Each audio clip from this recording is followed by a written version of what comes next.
Una pista ciclopedonale che attraversa 2 regioni, Veneto e Lombardia, e 4 province, Treviso, Vicenza, Verona e Mantova.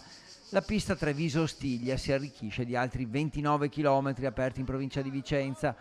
Ora quelli percorribili sono 89 da Treviso a Cologna Veneta nel Veronese, sui 118 totali previsti, ai quali si aggiungeranno quelli del tratto lombardo. Siamo ora al 75%. Da ferrovia costruita in tempo di guerra a percorso di pace.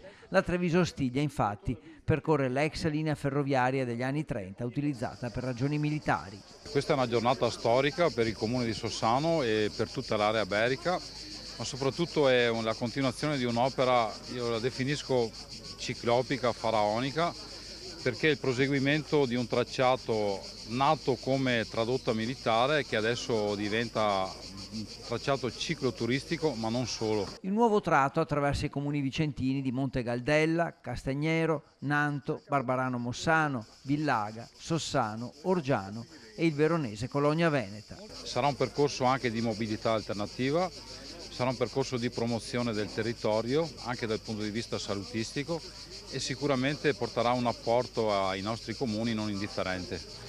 È un sentimento anche di popolo dei nostri territori che significa partecipazione.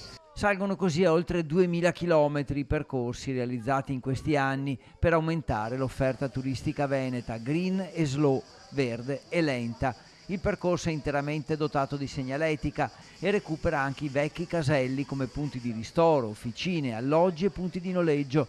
Quando sarà ultimata, nel 2025, sarà la ciclabile più lunga d'Italia, fra quelle ricavate valorizzando un tracciato ferroviario.